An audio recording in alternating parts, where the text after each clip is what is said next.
রূপসা নদীর ভাঙনে অস্তিত্ব সংকটে আইজগাতির ৩টি গ্রাম, নীরব পানি উন্নয়ন বোর্ডের কর্মকর্তারা।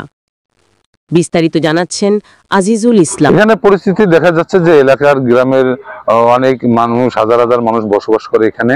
এখানে এই বেড়িবাঁধ একটা গুরুত্বপূর্ণ জায়গা। এই বেড়িবাঁধ না দিলে এই গ্রাম তলিয়ে যাবে এবং শিক্ষা প্রতিষ্ঠানও তলিয়ে যাবে, এমন একটা পরিস্থিতি দেখা যাচ্ছে। যে এখানে এই যে আপনারা ইতিমধ্যে দেখতে পাচ্ছেন, এই যে ভেঙে যাচ্ছে এই নদীর সাইড থেকে। রাতেই আপনার নদীর গর্ভে চলে গেছে অর্ধেক জমি। অর্থাৎ এখানে পানি উন্নয়ন বোর্ডের কাছে এলাকাবাসীর দাবি যে এখানে সংস্কার বা কাজ যেন দ্রুত হয়। তাদের বক্তব্য পানি উন্নয়ন বোর্ডের কর্তৃপক্ষদের কাছে যে এখানে দ্রুত যেন বেড়িবাঁধ দেওয়া হয়। খুলনার ভৈরব নদীর তীব্র ভাঙনে ইতিমধ্যে রূপসা উপজেলার আইজগাতি ইউনিয়নের শোলপুর জুগিহাটি গ্রাম নদীগর্ভে বিলীন হতে যাচ্ছে। যদিও এই ইউনিয়নের তালিকায় শোলপুর গ্রামের নাম থাকলেও মানচিত্র হতে হারিয়ে যাচ্ছে। এছাড়াও একই ইউনিয়নের মিল্কি দেয়াড়া ও দেয়াড়া জুগিহাটির এই ৩টি গ্রামের বিস্তীর্ণ এলাকা রয়েছে হুমকির মুখে। গত কয়েকদিনে ব্যাপক নদী ভাঙনের শিকার হয়েছে ভৈরব পাড়ের এই ৩টি গ্রামের কয়েকটি এলাকা। বিশেষ করে জুগিহাটির ঐতিহ্যবাহী আমিনিয়া মাদ্রাসা সহ গুরুত্বপূর্ণ স্থাপনার দিকে এগিয়ে যাচ্ছে আগ্রাসীরূপে এই ভাঙন। দ্রুত ভাঙন প্রতিরোধে সরকারকে জোরালো ভূমিকা রাখার দাবি জানান এলাকাবাসী। এ বিষয়ে রূপসা উপজেলা নির্বাহী অফিসার বলেন, আমাদের এই নদী ভাঙনটা অনেক আগে থেকে, যেমন 1985 সাল থেকে আমাদের এই শোলপুর জুগিহাটি নদী ভাঙনটা শুরু হয় না ছিল। কিন্তু এই নদীটা ভাঙতে ভাঙতে এমন অবস্থা হয়ে গেছে যে আমাদের এইখানে সরকারিভাবে আমরা যেমন ভিত্তিতে কিছু জিও ব্যাগ দিয়ে হোক, যেভাবে হোক তাৎক্ষণিকভাবে এই ভাঙন প্রোটেকশনটা না করলে আমরা আরো ক্ষতিগ্রস্ত হব, এলাকাবাসী ক্ষতিগ্রস্ত হবে।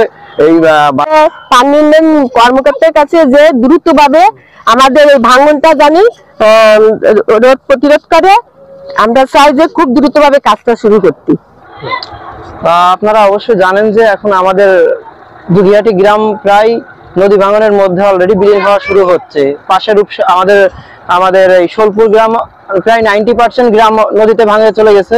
কিন্তু এখনো পর্যন্ত পানি উন্নয়ন বোর্ড বা যথাযথ কর্তৃপক্ষ তারা কখনো কোনো এই স্থায়ী বেড়িবাঁধ নির্মাণের কখনো উদ্যোগ নিয়নি। মনে করেন এটা ভাঙন ঠেকানোর জন্য সরকারের কাছে একটা দাবি আমাদেরও রইলো, যেটা আমাদের ভাঙনটা ঠেকানোর জন্য সমাধান করুক। দেখছিলাম যে এই যে ভাঙনটা কতদিন যাবত আপনাদের এই ভাঙনটা? তো ভাঙনটা আসলে শুরু হয়েছে প্রায় গত 1 মাস ধরে।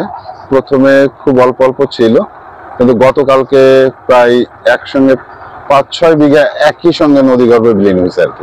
আপনারা জানেন শোলপুর জুগিহাটি একটি ভাঙন এলাকা।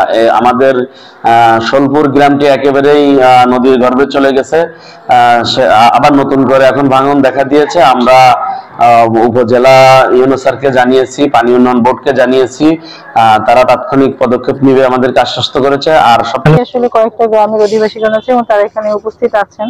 তো এখানে যদি আসলে টেকসই ভাবে কিছু না করা যায়, সেক্ষেত্রে হয়তো তাদের যে বাসস্থান আছে সেটা হুমকির সম্মুখীন হবে।